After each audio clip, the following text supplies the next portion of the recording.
that. No worries. It's like, I'd better pee now or forever hold my... Yeah. It gets serious towards the end here. Oh my gosh. So I have been busy helping Jared for the past hour and a half. I hope you have something for us to talk about. I have nothing, bro.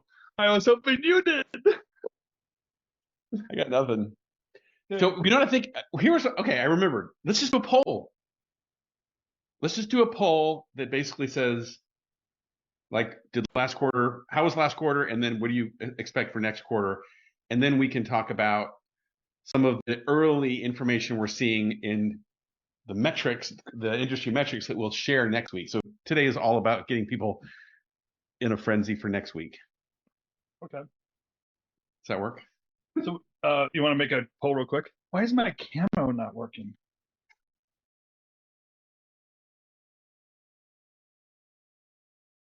We did pretty good, I think, again. So the funny thing is I was just gonna say, for anyone here, you have to go online and look. Like, is there a repository where people could go and see what the Thompson clan does for Halloween? Because there should just be like the Thompson Halloween Instagram account. Yeah, there should probably be that. I mean, come on. Look at this. That's rock solid right there. Look at that. I mean, come on. Come on. We're having fun there. What else we gotta do? Man, oh man. All right. That is no joke right there. And that one, by the way, can I just to give you proper credit, that one is just like barely compares to the previous years. Yeah. Like, yeah. I mean, it goes. I'll show one of my favorites. If you guys indulge me for a second, I'll show you. Probably, I'll just say this: that we dress up every year, but a family favorite is we have some good ones out there. All right, are you sharing? You're sharing something else before I take over? We got Peter Pan one year. We did pretty good on that one, I'd say. We like to pose. It's part of our little scene here, is the posing thing. Oh my gosh! But yeah, if you're friends with me on Facebook, you've seen our albums. But this is and you've had a good laugh at Tim's expense. This is the family favorite, no doubt about it. Napoleon Dynamite is the oh yeah. This hangs on our living room wall. This one here. So the all-time winner. we know we're having a good time. So Halloween, we do Halloween. We'll go. I know, right? I'm glad. So Greg is fully satisfied. That's a perfect segue to say welcome to this week's weekly briefing. We're 3 minutes in. I'm Joel. This is Tim, and the weekly briefing is a 30-minute moment where we stop each week and we say, "Hey, what's going on in the industry that owners of studios and production companies need to know about?" Or it could be something that's in the community that people are talking about, a thread, or maybe some piece of information that we are seeing behind the scenes, and we're saying, "Hey, you guys should all know about this." And this week, Tim, it's like a precursor to what we're going to talk about next week. Yeah, this is how this week played out. Joel, what we do is every quarter we have our clients, we run annual our quarterly reports, and we get a sense of like basically an industry health checkup. We have enough clients and enough segments. Some people are absolutely thriving right now. Many of us are kind of dealing with a different kind of stress. And we get a sense of like just like again, industry health checkup. We will have those numbers next week. But in the process on Monday, when we're talking about the weekly briefing, Joel, I think it's you that said, "Yeah, but how do you think we're doing?"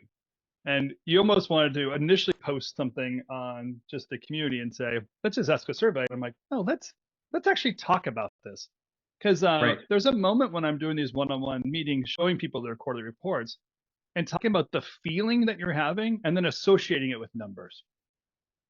I know people, it's a good thing to recognize, like, oh, that feeling I have, that's the result when I have that feeling. So I thought things weren't going so great, man, these numbers here are telling me a different story. and I want people to reconcile that. So in a way, I think today we're looking to have a little bit more dialogue than we usually have. And Joel, I think you're putting together just a quick survey right now to say, hey, hey, how do we get a sense of how we feel in this time? So we can start with just a show of hands. Maybe I'll do share screen. Yeah, in fact, I was going to open it up because normally we come to a briefing like this and we've sort of prescribed and said, oh, let's ask these specific questions. I thought it would be kind of interesting, and Tim, you and I didn't even get this far, but I would actually love to know from people here, what is... This meeting is being recorded. I know you're recording. That was you, yeah. But Got it. What's the question that you would ask, right? Because I'm doing a poll here, and I was thinking I might ask everyone, how is business and sales in Q3 for you? So that would be, help me out here, Tim. July, August, September, right? July, August, September. Yep. Okay. See, you can tell I'm not the spreadsheet wizard. So that's the question that's on my brain. Do you like that question, or do you have a better way of asking it, or something more juicy that you want to know? And let's ask everybody here, because we'll have, I don't know, it looks like we have 25 people right now, so we'll get a decent sample response. So I've got this poll ready to go. We can do this one. You can be thinking of a question. Does that work for you, Tim? That's good. Okay, so industry metrics is going to be the title of our little poll here. So here's what I'm asking. Tell me if this is good, Tim. How is business/sales in Q3 for you? Oops. Up, flat, or down? Simple enough? Okay. Are you going to publish it? Yep. You ready? Yep. Here we go. Here we go. Oh, here we go. Launch. You should be seeing it. Wow, there's a timer going. Like I feel pressure. I know, right? And I can see the answers that come in. Yeah, me too. It's cool. Yeah. What's interesting is how few people are responding flat. Isn't that interesting? Yeah. Okay, there's 3 more of you. Maybe that's you, me, and the recorder, Joel. Yeah, you, me, and my dog, the recorder. Yeah, that's it. So if we wait for the recorder to respond, we'll be here all day. Okay.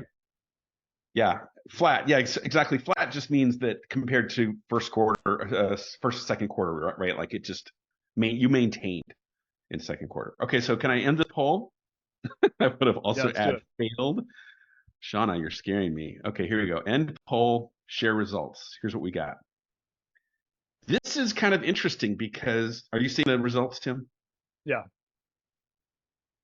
What I will say is this aligns with what I've observed just with like the owners, the clients that I have, which I always caveat it because I'm always like, well, anecdotally, yes. I've talked to 5 people who said things are up. I've talked to 2 that are down, and 1 or 2 that are flat. So on the whole, I think business is sort of recovering, but it's so anecdotal. I always worry about putting a pronouncement out there. What's your feeling of this? Wait, are you sharing these answers? Is everyone? I did. Yeah. Oh, everyone can see it. Oh, okay. Yeah. It says stop sharing. I wasn't sure this app worked yet. We're shocked. 55% feel up. I don't know. I feel like 55% of the requests for my time have gone up. So, which usually means people are talking about cash flow, want to have a sense of sales strategy. So there's a lot to this. Like if people are feeling positive now of Q3, I think the next question, Joel, Amanda raised her hand. We can bring her in a second, but the next question you should put together is how do we feel about the next 3 months? Yes. Well, hang on, Amanda. Do you want to comment on the past quarter? Okay, yeah. Let's bring her in real quick. And I have a theory about everyone saying that they're up. But go ahead, Amanda. What's your thought? Well, I just got here, so I'm. Hi, everybody. Thanks for having me. I just wanted to ask: are we saying is it up more than the summer or the spring, or is it up compared to previous years? I missed that part. Good question. We didn't actually specify, but my assumption was meaning compared to Q2. Yeah. So Okay. meaning was your business increasing in Q3 or was it going down in Q3? Yeah, that makes sense to me. We went up a little bit, but it's nowhere near where it normally would have been for every other year. And does it feel like this is a new normal, or does it just feel like things are, quote, still recovering? Or Well, I absolutely reject the idea that it's the new normal. We refuse this as the normal of anything. okay, we have a Not book for you, allowed to Amanda. be. It's called "Who Moved My Cheese?" Children's Edition. I And it's already great book. have that. Okay. If you read it to your kids, so you read it for yourself tonight, or let your kids read it to you. Okay, I'm sorry. I'm totally having a joke at your expense. I'm sorry. No, it's okay. It's all good. I think Hung has something to say. Well, yeah. What I would notice, or maybe my anecdotal observation, would be that late September and definitely in October, I would say, like with you, Amanda, and quite a few others, that on average, I heard more people saying inquiries are up and jobs are starting to award, but it was very gradual, very slow. It was not like, oh my God, last month things were still sucking, and then all of a sudden, like someone flipped a switch. I only had a few instances that I've heard of that. So let's do our next poll. Amanda, I'm gonna kick you back to the sidelines, even though please don't feel rejected. You know, you're coming into Confab tomorrow, right? You know, you're ready for this, right? You're coming back on the stage. Okay. All right, Tim, what's my next poll? I'm gonna write it up here, and we're gonna make sure the wording is. Again, we're trying to reconcile what our numbers will look like next week to what our feelings are. So I want to know, looking ahead, if I were to anticipate end of year, do I think the next 2 months are going to improve or look the same? Okay. How will 2024 end? No, not how will. How do you what? Project? Yeah. They're watching you and I actually work. This is how it works. I have the big idea, and then Joel obsesses about each word in the thing. Yeah. 2024. And it could already just answer it. I already just asked the question. It's the kerning. It's always the kerning. Like, that is not well kerned. Okay, the question is this in Keynote. It'd take us 9 more minutes. Okay, industry metrics is the title. See, Zoom makes this so complicated. The question is, how do you project that 2024 will end for your business? And we're going to say, what do we want to say compared to Q3? Like Q4 will be greater, Q4 will be lower. Okay. Yeah, greater too. Okay, compared to Q3.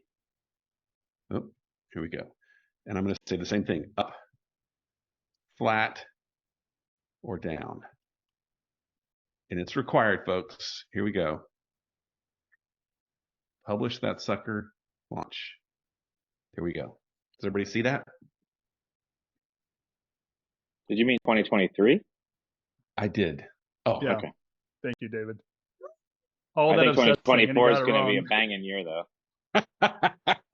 Right.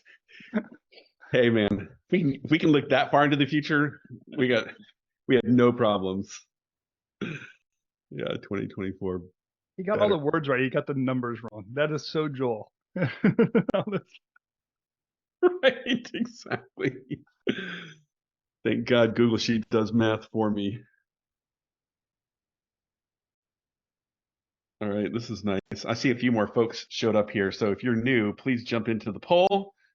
We are gathering lots of anecdotal data here. Would we call this more qualitative or quantitative? I'm going to say qualitative. You know, Riley's right. It does feel like Q4 is over, doesn't it? Like we're in November. Right. I think is there 3 left? I think so. Tim, could you comment on what Hung said here about comparing year over year versus quarters in sequence? I do that too. I actually compare both, Hung, because what I'm always looking for is a sense of pattern. And there's something about the seasonality of our industry, the types of work that we do, the clients that we work with. And I like to look back 12 months from now just to get a sense of, growth or changes, something dynamic, or even just like I want to see some repeat clients. I think it's interesting when clients or when we're losing certain big clients year over year. It might just be, that's the kind of business we have. Everything's project by project, but there is a good sense that you can grow those relationships.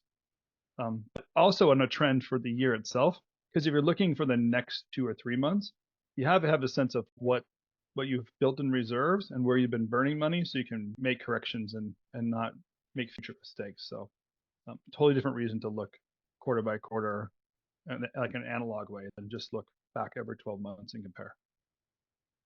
Yeah, I've been having this sense. We've talked about this before. Of what's the word I'm looking for here? Pent up demand. And so I'm sort of waiting and waiting and waiting for what I feel like is this dam that's going to break, called corporate America, or the world at large says, you know what? We have to invest in marketing and advertising. We can't just sit and wait and wait and wait and wait. We have to promote. We have to market. We have to sell. We have to tell stories. And so I'm always like quarter over quarter looking for, is the dam breaking? Is the dam breaking? Is the dam breaking? That's one reason I look at quarter over quarter. Yeah. But year over year is obviously more traditional. So this is you just shared the results, right? This is what we're looking at here. So again, I feel like the up is surprisingly more than the conversations I'm having. So, I guess there's a reality to who we are in the world, where people that are hurting call us only. So we're going to have more sick people in the hospital than in the whole world. That makes sense. But I love the positive nature that we're feeling, because many of us do know that the first half of this year was really just pulling weeds. There was anything that we could grab, we would take it. Seth says not seeing the results. Is anyone else seeing the results? I did. Yeah. Yeah, you might have to look. If you have another monitor going, you might have to look. Mine popped up on another monitor. Oh, got it. Thanks, Lois. What's David saying here? Similar to last year in Oz. So, right. Yeah. Yeah, it's interesting. I is there a way that we can see everyone's faces, Tim? Like if we go into like gallery, if we turn off Spotlight and go into gallery mode? Yes, let's stop Spotlight and go to gallery. Yeah. Okay, let me turn off. Move Spotlight.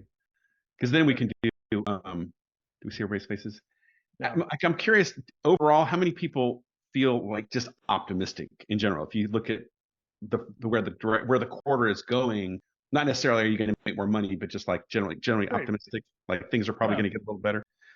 Isn't this funny? Now I'm wondering, is this just a symptom of the fact that we're all creatives and we're all entrepreneurs? And as I used to tell folks, when I was running my studio, I never had the luxury of being a pessimist.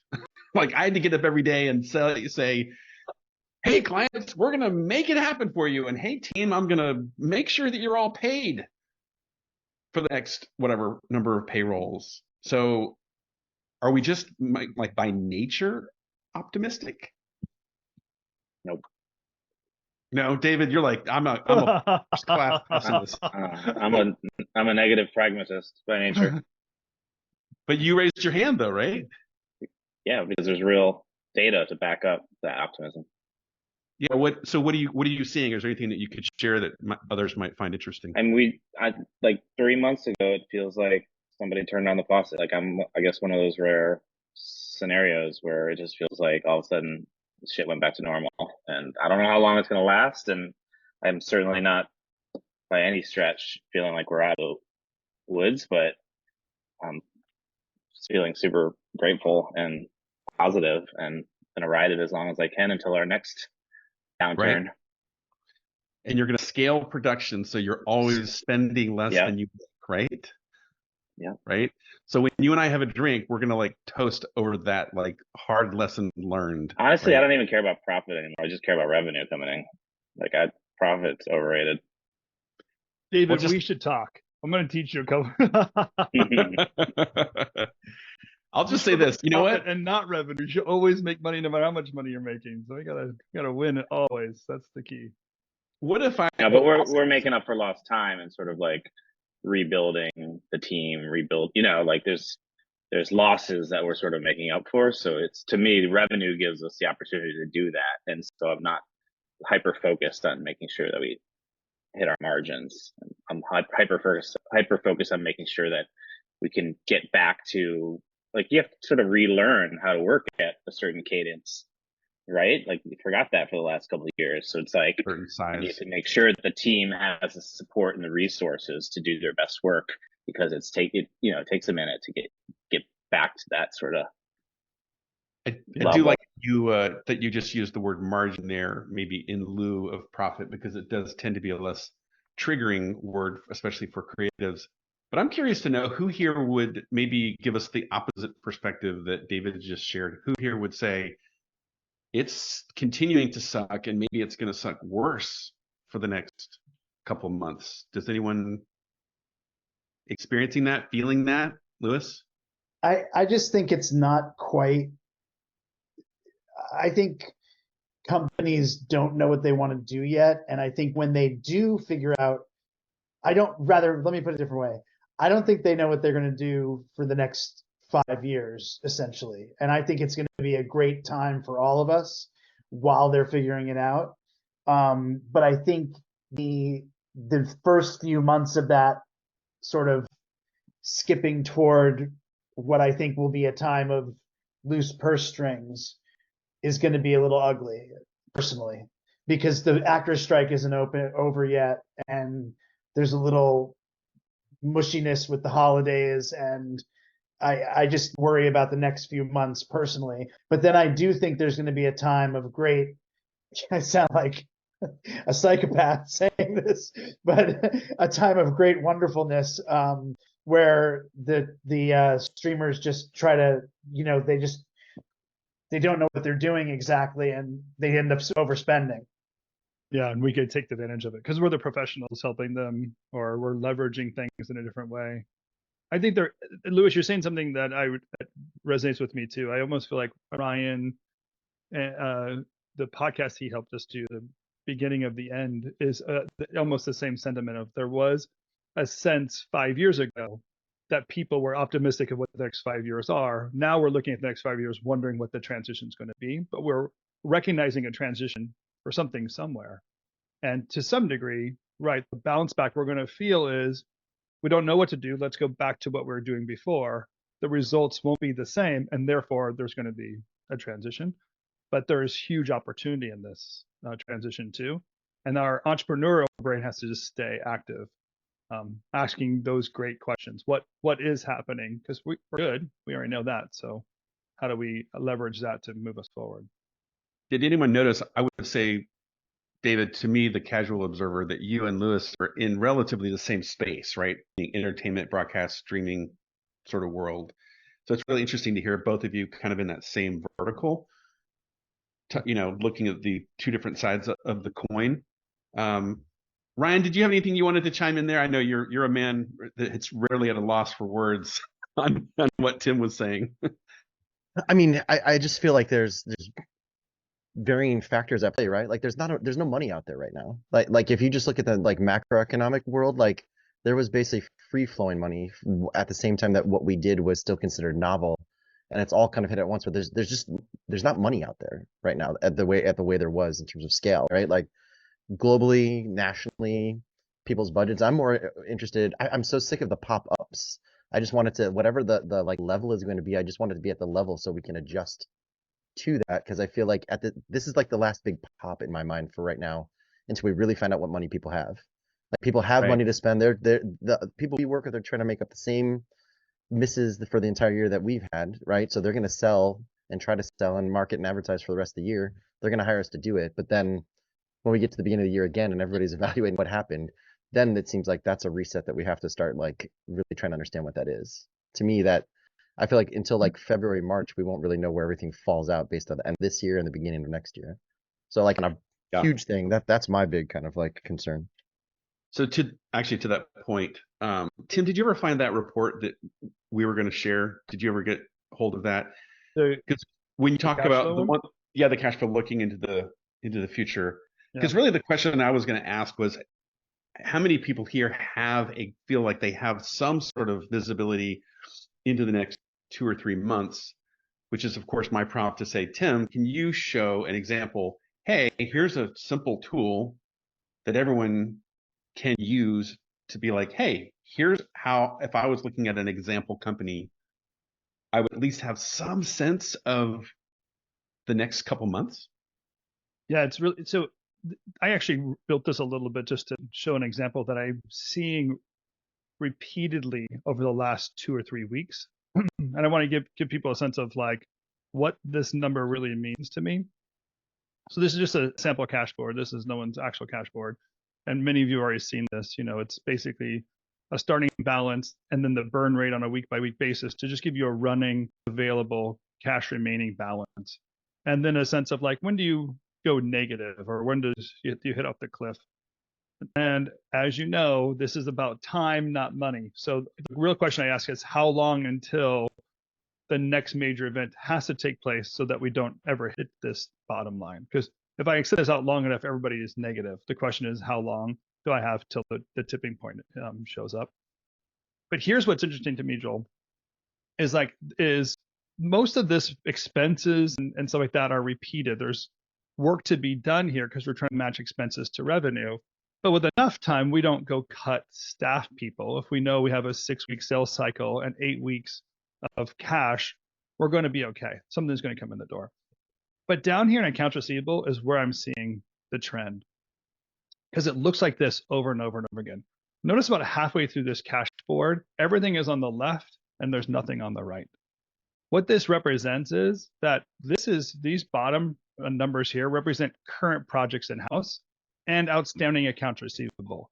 And over and over again, people's AR is running out soon. Like it's running out in 4 to 6 weeks, no additional AR, which is unusual because we often book 50% upfront and 50% remaining. So in a way, there's usually money sitting out here in a sort of cash reserve scenario where that money would come in. And over and over again, this AR is landing soon, and there's no second 50% payments. So that's a down cycle earlier this year that is finally catching up to us because we've used both sides of the payment, and this sales isn't showing up. This top part are incoming projects. People aren't plugging in the 15s to 30s to 50s that they usually have. They can't really identify those long-term projects like they often can anticipate. So this year has taught us, like, don't anticipate something too far out. It's hopeful thinking, but also the AR is running out. So this cliff is happening sooner than most, for most people than I'm used to, especially for Q4, where, let's say traditionally speaking, we try to load up Q1 with cash. So this busy season is when I hoard cash. I file my taxes on an accrual basis, not cash basis. So I can hold up the cash and then make sure I'm safe for January and February. And right now, I'm basically using all natural reserves coming from AR and additional sales to get there. So I just renamed it Runway because that's my new favorite name for this. Runway, exactly.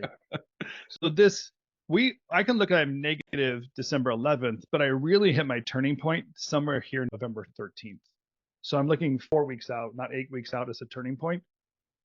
That's where I think it's unusual. So it's great that people are feeling there's an uptick. I just want to start seeing it on their cash flow. I want the names of the individuals that are going to give them that cash to start filling in these blanks. And then if you don't have those names, we still have to be realistic of what this Q4 looks like, because we do want to, sorry, David, we do want to hoard some of our cash now. We have to have some additional margin off of the good times, because that's the cash we carry into a known down cycle in early 2024. So I can only speculate like many of you. I can't predict the future, but just looking at this pattern, this is the one pattern I'm seeing over again that's unusual to me. Yeah, Lewis. Yeah. Well, sorry. Go ahead. That's right. Go ahead, Lewis. I just have a question about, I don't know if anybody's feeling this, but when I look at your cash board, I immediately want to like hug you. But I mean, we have a system and everything. It's not that we don't have a system, but I just signed a contract like 2 days ago where the payment terms are 90 days, and it's 90 days for first payment and 90 Yeah. days for last payment. And I don't know if anybody's going through that. That's like becoming the norm. It's crazy. Yeah, that's what I was going to say. It's becoming the norm. Like the amount of our AR that's over 90 days, where like we're not using our credit line right now with the bank, but were we to be using our credit line with the bank, we'd be screwed because so much of our AR is over 90, and we can't count that, Do you get the opportunity to factor it, like get a discount if you get sooner with these payment terms? I mean, that's not a conversation we've had with them, mainly because we don't want to have it. But with the clients, but I'm just struck by, like, we got this contract the other day, like, basically they were very annoying about like, hey, let's get the contract in place before we send you the assets, which is like not at all typical at this network or streamer or whatever, like the monolith thing that they are, giant corporation. But for this little piece of the this little client within it, they are, but they were just fine, just throwing it out there. And no, and Amanda, I know we've tried to negotiate at points, but I mean, some of them are just like, it seems like the most basic, number now is 90 as opposed to 75 or 45 or, So not this 30. is something I saw evolve years ago when basically finance companies were getting involved. So like the Discovery buyout was actually a major bank financing it. And so for me, what that opportunity was for the bank is exactly what we're seeing now. They have influence over the network payment terms. So they shift it to 90. And then they say, hey, if you are willing to get paid, net, if you need to take net 30, we'll take a 10% discount from it. And really what you're doing is dealing with, like, in banking terms more than you're dealing in regular production finance terms that we're used to. Yeah, I mean, we're fortunate right now to wait for the actual money that's ours. So like we want to, but I mean, I know what you mean. I mean, like we know about regular factors out there, but I mean, some of these are platforms that the payment platform itself the one you submitted your invoice to will actually automatically allow you to do it. And networks or large agencies are doing that. Yeah, Microsoft did that with us actually once, which was weird. My encouragement is like, charge 10% more and take the discount, right? Like it's kind of their money, and you need your return on that money no matter what. So I think what I don't like is the idea that you're going to go to your bank and pay interest on behalf of a behemoth. That seems ridiculous. And net 90 terms are saying you're outputting the cash before you get paid. Why are we financing the largest corporations in the world? We don't have to. They can just pay more for our financing. So even if they're going to use my line of credit, they're going to pay 5-10% more. If they're going to make net 90, like, hey, I'll raise the rates on them. Or I'll give them less for the same dollars. That's how. The problem is you don't find this out until after you've submitted your budget. So it's like, then you can't retroactively be like, oh, we're going to raise our rates 5%. Yeah, right. You have to have more control over managing the client's expectations after award and your team's production quality. But you you can't give them the same or more work for less money. No product in the world works that way. Joel's busting at the seams. I'm busting at the seams. Let me just. Okay, Joel, you can talk. Well, what I'll suggest is, first, we should start a thread on this in the community for all of you here that are in there, because this is a great topic. But I think it's almost like, to your point, David, if you can't get it negotiated in advance, that they're gonna pay some sort of a finance charge or something like that. What I would do is I would just go to my producers and be like, hey, instead of having 50% of the money to get the job done, you have 45% of the money to get the job done. Oh. And then tell everyone, I'm sorry, we have to work a little faster and do the best you can. And the client will never know the difference generally. Yeah. And you get your 5%, and over the course of a year on a $5 million a year company, 5%, I think, is, somebody do the math, is that $250,000? That's a lot of money. So Yeah, I flip the splits a lot. it's Yeah, just that good for you. idea that I would just remind everyone that, remember, most of the work that you create is subjective. So there's enormous latitude.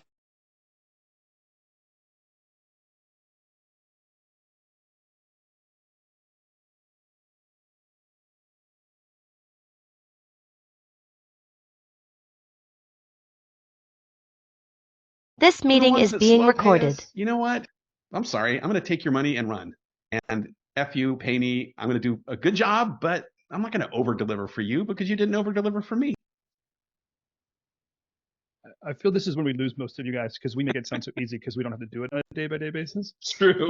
But I can tell you, operationally, systematically, the number of companies I work with where this is actually implemented, it's a secret. It is the secret of success. There is a reality to controlling that production pipeline and having that control over it. That's why we implement the splits with companies, put the projection in there, and work alongside our producers to make it happen. We don't make it harder for them to produce with less money. We make it easier for them by helping manage the client's expectations, holding the client accountable, talking about overages as necessary. You know, there's like real work that we can do to help them. But that's where we could win more easily than trying to increase rates or add line items or other things that are also possible. We do the client. I'd like to remind you guys, the client established the budget, not you.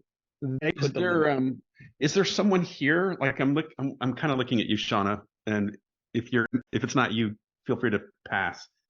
But I'm wondering, is there someone here that is managing things the way Tim was talking about, using the splits where, hey, on this job, the client is paying us slowly, so therefore we're going to adjust that, spin that dial, and still ending up with a great end result. We are. Yeah, who's gonna say? I'll pass on that one. Okay, Amanda. We're using it. I mean, I'm not the one inputting everything. Dave is, but I mean, he absolutely loves it, and it's definitely helped us out through the turbulent summer and fall. And it's how are your producers responding to it when you say, hey, you have a little bit less money, but hey, we're otherwise giving you all the tools you need to get it done? Pretty good. We're still kind of, I think we talked about it, we had to acclimate to that in order to help just the way that our structure was, but it's working out, and they've pushed us and we've pushed them to be like, no, this is what we want the margin to be. And they'll say, well, actually we have more here or we have less here. So it's a good conversation. It gives them more of a feeling of, they're invested in the project because they have more say in where the budget goes. That's very cool. Well, I know we're way over on time. So I think, Tim, I'll call time. But what a great conversation. So I think we're set up for a really spicy and interesting conversation for next week, when we're going to do our best to show, like, how are the numbers for the year looking, and we'll have our Q3 data. Can I make that promise, Tim? Yeah, we'll have it by next week.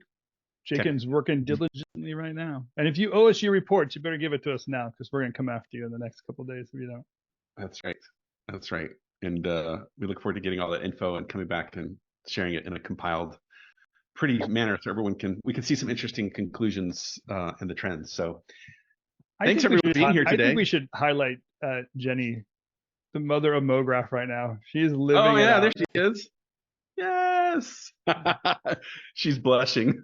Jenny, come on, seriously, this is the greatest moment. We've been watching you and your kids this entire time. Really hard to listen. Jenny's podcast just came out of being a mother of MoGraph, and now she gets to be the example as we do it. That's awesome. That's right. If you haven't listened to the podcast with them, it's really good. So go check that out. All right, everyone. Jenny and Amanda, Ryan, Lewis, David, thanks for chiming in today. Thanks, Shauna, thanks for passing and being honest. Love all you guys. If you're here and you're not a member of RevCommunity, certainly go to the RevThink.com website and find out how you can become a member. And we'll see you all next week. And somebody start a thread on this in the community. Okay, who's raising their hand? Who's going to start that thread or chime in on it? Someone. There goes Donna, Sean. look at her. Yeah, she's